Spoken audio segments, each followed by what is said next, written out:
Imagine this.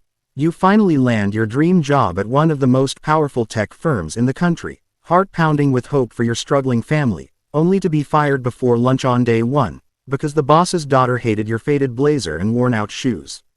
What would you do? Stick around, because this isn't just any story. This is the unbelievable true inspired tale of a man who held a $4.1 billion deal in his pocket while the world tried to break him.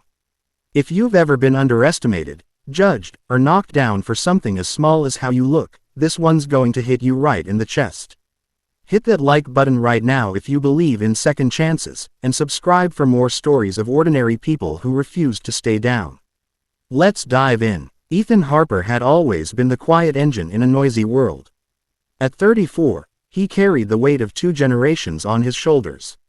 His father, a retired factory worker, had sacrificed everything so Ethan could go to college. His younger sister, Mia, battled a rare illness that drained their savings faster than they could refill them. Ethan had spent the last decade grinding in mid-level sales roles, wearing the same 2 suits he'd bought at a thrift store, closing deals that kept roofs over heads but never quite lifted them out of survival mode. When the offer from Apex Dynamics came through, an elite firm known for billion-dollar mergers, he almost cried in his tiny apartment. This was it, the break that could change everything. He showed up on his first day with a knot in his stomach and hope in his chest.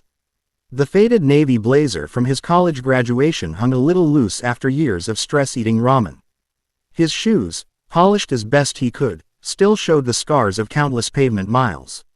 But none of that mattered to him. What mattered was the folder in his briefcase, the one containing signed letters of intent for a $4.1 billion partnership with a European tech giant. Ethan had cultivated that deal for 18 months in secret, building trust across time zones while his previous employer slept on the opportunity. Apex had hired him specifically to bring it home. The elevator doors opened on the 27th floor, and the sleek glass and steel world of Apex swallowed him whole. Employees in crisp designer clothes moved like they owned the air itself. Ethan straightened his tie and followed the receptionist toward orientation. That's when he met her. Victoria Langford, the CEO's only daughter and newly appointed head of strategic acquisitions, was 28, sharp as a blade, and dressed like she'd stepped out of a fashion editorial. Her heels clicked with authority as she scanned the new hires. When her eyes landed on Ethan, they narrowed. "You must be the new guy from the regional office," she said, voice cool. Ethan, right, yes, ma'am, excited to be here. She looked him up and down, lips pursing at the scuffed shoes and the blazer that had clearly seen better decades.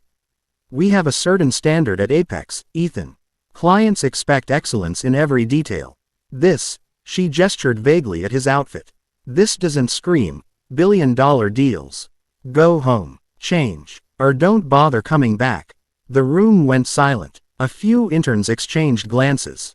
Ethan felt heat rise in his face. Not just embarrassment, but the deep ache of being reduced to fabric and leather in seconds. He had spent the night before helping Mia with her medications, reassuring their father over the phone that everything would finally be okay. And now this. "I understand, Ms. Langford," he said quietly. "But I brought something important." "Save it," she cut him off. "Security will escort you out." Day one and already a disappointment. The walk to the elevator felt like a mile. Whispers followed him. One security guard, an older man named Frank, shook his head sadly. "Tough break, son. She's been on a power trip since her dad put her in charge." Ethan didn't argue. He rode down in silence, the folder heavy in his hands. Outside on the busy sidewalk, the city blurred through sudden tears he refused to let fall. Fired. On day one. Over clothes. The humiliation burned, but beneath it, something sharper stirred. Anger, yes, but also a fierce determination. He had spent too many nights watching his family suffer to let one arrogant glance destroy their future.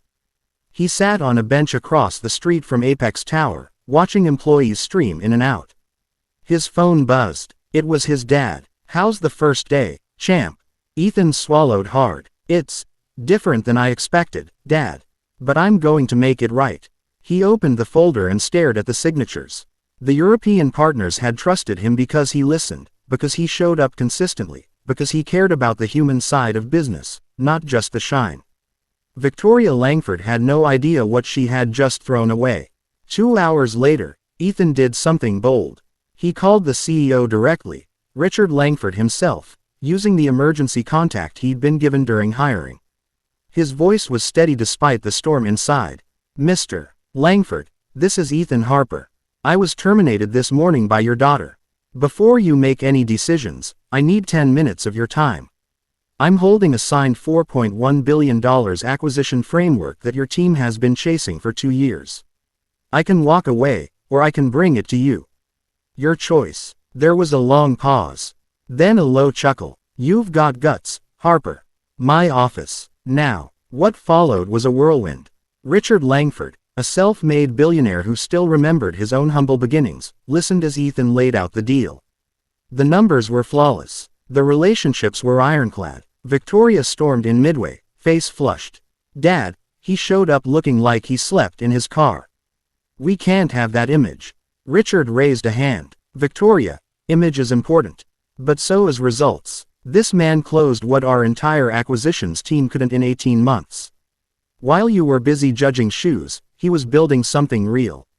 The confrontation that followed cracked something open in Victoria. At first, she doubled down, defending her snap decision as protecting the brand.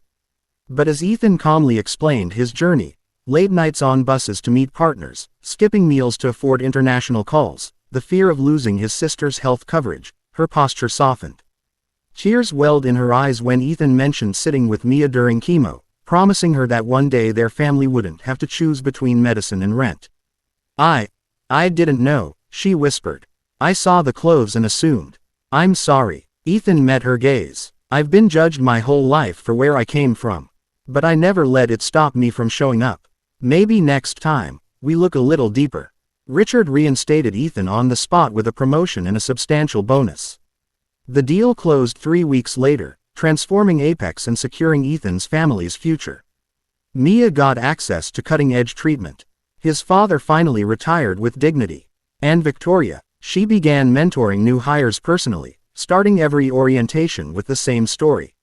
Years later, Ethan stood on the same 27th floor, now as Vice President of Strategic Growth, wearing a perfectly tailored suit he could finally afford.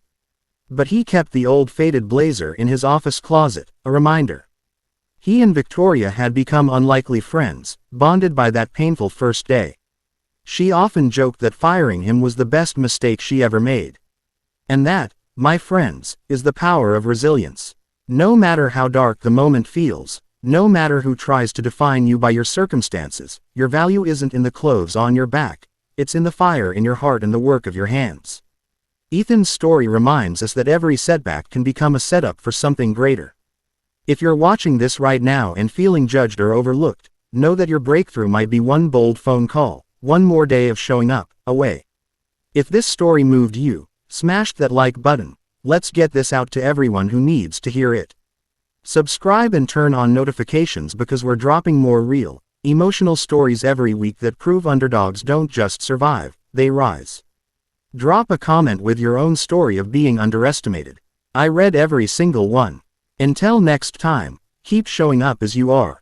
The world needs your light. See you in the next video.